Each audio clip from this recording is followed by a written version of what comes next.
अस्सलाम वालेकुम। आज हम अपना सबक जो है प्री 9 का आखिरी सबक है, हमारे सिलेबस का ये आखिरी सबक जो है पंचायत, हम आज वो पढ़ेंगे जो मुंशी प्रेमचंद का तहरीर करदा है।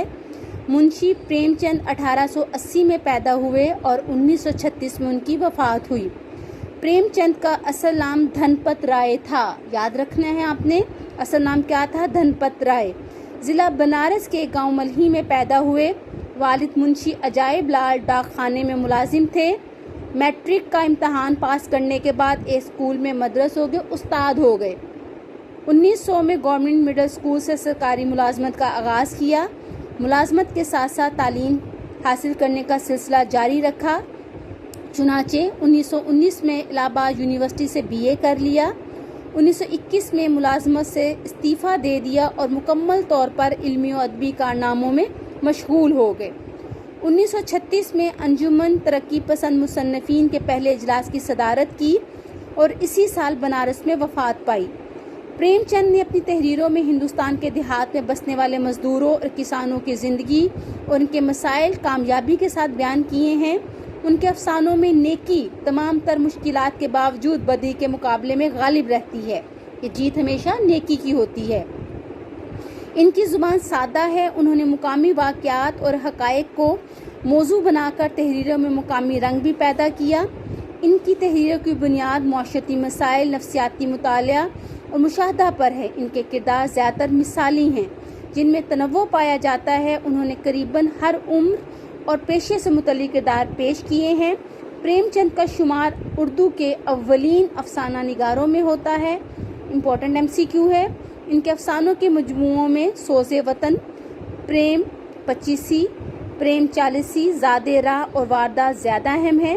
उन्होंने अफसानों के अलावा नावल भी लिखे इन जिसमें मैदान अमल, बाज़ार हुस्न और गौदान को ज़्यादा शोहरत मिली। ये जो आपका सबक है पंचायत सिन्फ़े अदब के लिहाज से अफसाना है।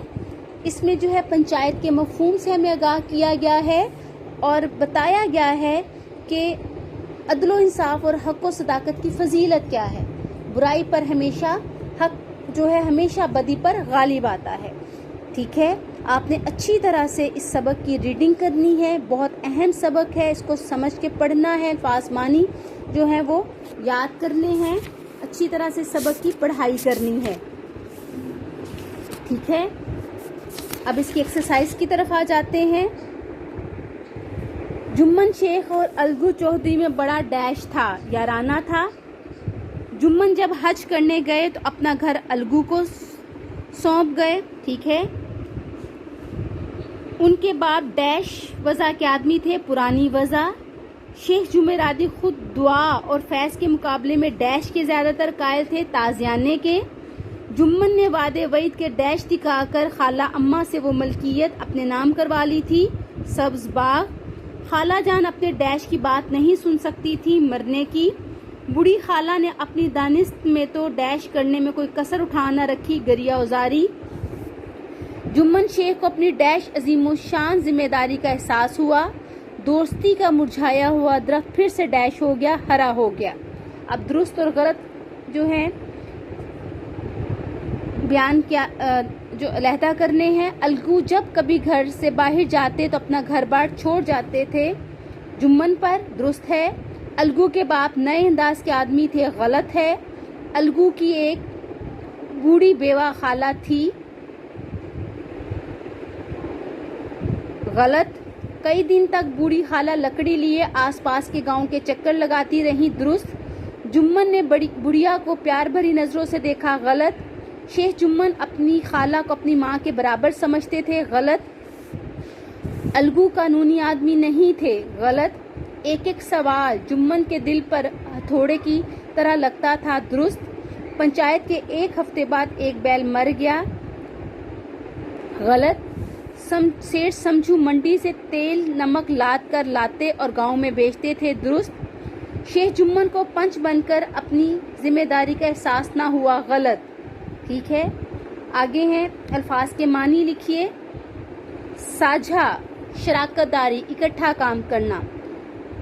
जानोए अदब तय करना, मुअद्दब होकर बैठना या शागिर्दी इख्तियार करना। وضع، حلیہ، شکل، صلح پسند، امن پسند، رفتہ رفتہ، آہستہ آہستہ، پنچ، منصف، تعہین حیات، زندگی بھر کے لیے۔ اب اس میں سے مدرجہ ذیل الفاظ کی مونس لکھیں۔